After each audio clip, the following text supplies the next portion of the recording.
Ada seseorang bekerja di tempat yang haram, jelas ini haram deh, dan dia akui ini haram, tapi dia nggak mau keluar.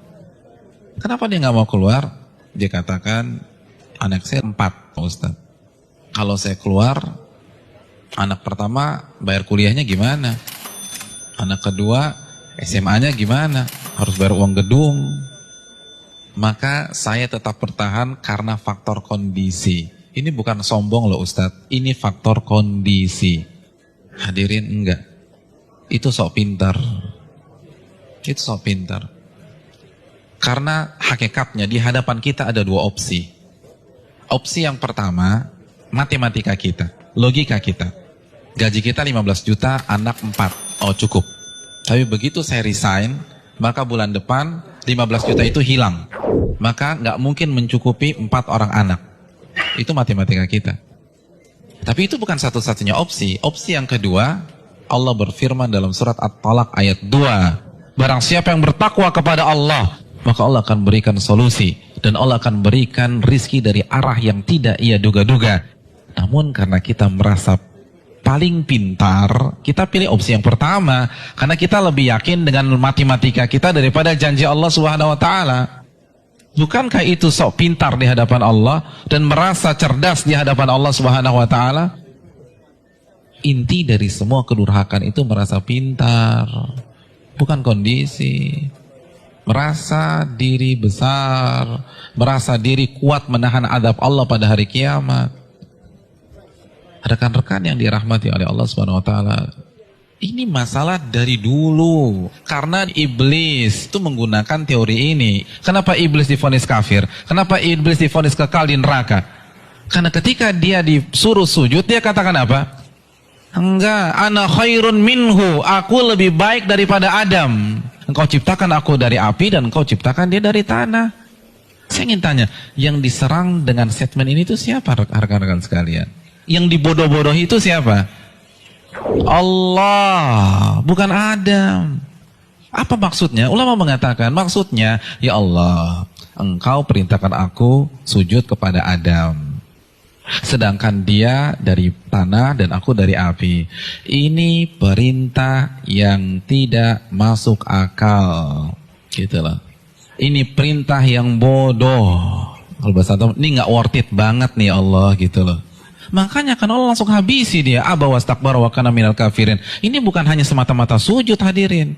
Ini lebih besar dari itu. Nah begitu juga dengan orang yang banyak maksiat sekarang. Ya nggak mungkin lah ada orang mengatakan ngaku muslim gue lebih pintar dari Allah. Enggak lah. Tapi dengan cara dia membantah ayat Allah, menolak hadis Nabi, itu kan merasa pintar. Merasa pintar. Akhirnya dibantah, dijawab. Hadirin, simpel aja, saya kasih 2 contoh dalam masalah ini. Asy-Syu'ara ayat 61, ini jelas. Ketika Allah perintahkan Nabi Musa untuk lari, untuk keluar dari Mesir. Lalu apa yang terjadi?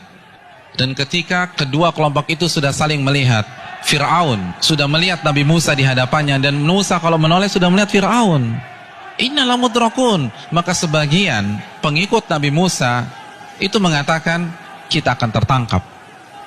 Kita akan tertangkap. Kenapa? Depan laut merah, belakang Fir'aun. Logika main, ketangkap. Matematika main, ketangkap. Lalu apa kata Nabi Musa? Qala kalla, bukan begitu. Inna ma'iya rabbi sayahdin. Sesungguhnya Allah bersamaku dan Allah akan memberikan petunjuk. Maka setelah Nabi Musa berbicara demikian, baru Allah wahyukan anidrib bi'asakal bahra fanfalaqa. Pukulkanlah tongkatmu ke permukaan laut, maka laut pun akan terbelah. Ada 2 sikap yang kontradiksi. Yang satu begitu melihat kondisi real di lapangan, langsung menggunakan akalnya. Kita ketangkep nih. Tapi Nabi Musa enggak. Beliau merasa bodoh di hadapan Allah. Maka beliau tidak menggunakan pemikirannya, tidak menggunakan logikanya, tidak menggunakan matematikanya. Nabi Musa lebih percaya dengan janji Allah, in tansurullah yansurkum. Jika kalian menolong agama Allah, Allah akan tolong kalian. Orang nggak akan bisa seperti ini kalau dia nggak merasa bodoh di hadapan Allah. Hadirin, saya ingin bertanya, Pengikut Nabi Musa itu siapa sih? Bani Israel. Bani Israel itu bodoh atau pintar? Pintar. Dan Nabi Musa adalah anak bangsa Bani Israel yang tercerdas pada saat itu. Yang satu merasa bodoh, yang satu merasa pintar. Dan yang benar adalah yang merasa bodoh di hadapan Allah. Ternyata seluruh analisa, prediksi yang diucapkan oleh seluruh orang-orang yang mengatakan kita akan ketangkap salah semua. Bukankah itu pelajaran bagi kita? Bukan berarti kita nggak boleh menggunakan akal sehat, enggak. Tapi kalau sudah berhadapan dengan perintah yang jelas, larangan yang jelas, merasa bodohlah di hadapan Allah. Jangan kritik, nggak mungkin Ustaz. Ini nggak make sense nih Ustaz. Ini nggak dapat hitung-hitungannya. Tuh Anda baru lagi merasa pintar. Emangnya Allah nggak bisa mengkayakan Anda dari jalan-jalan yang Anda nggak duga? Contoh yang terakhir, jelas-jelas surat As-Saffat ayat 102. Perintah jelas. Allah perintahkan Nabi Ibrahim untuk menyembelih putranya. Lalu Nabi Ibrahim lakukan hal tersebut. Kita sudah bahas. Hadirin yang dirahmati oleh Allah Subhanahu wa taala. Nabi Ibrahim kenapa tetap menyembelih putranya? Karena merasa diri bodoh di hadapan Allah. Karena kalau pakai matematika dan logika, itu jelas sudah nggak boleh disembelih. Buang orang terbaik kok. Beliau akan komplain, kalau beliau merasa pintar saja, beliau akan komplain, kenapa anak saya disembelih? Saya kan manusia terbaik di sini. Harusnya kan anak saya sekolah di sekolah internasional, ya Allah, kenapa justru disembelih? Kan begitu logikanya. Tapi tidak. Beliau merasa diri bodoh sehingga lebih percaya terhadap perintah Allah daripada logikanya sendiri. Ada yang berani meragukan kecerdasan Ibrahim? Saya ingin tanya, etnis dan ras tercerdas di dunia itu siapa? Bani Israel. Bani Israel itu keturunan siapa? Nabi Ibrahim dari Ishak. Jadi ini bapaknya kecerdasan. Tapi ketika berhadapan dengan perintah yang tegas, larangan yang tegas, udah sami'na wa ta'na.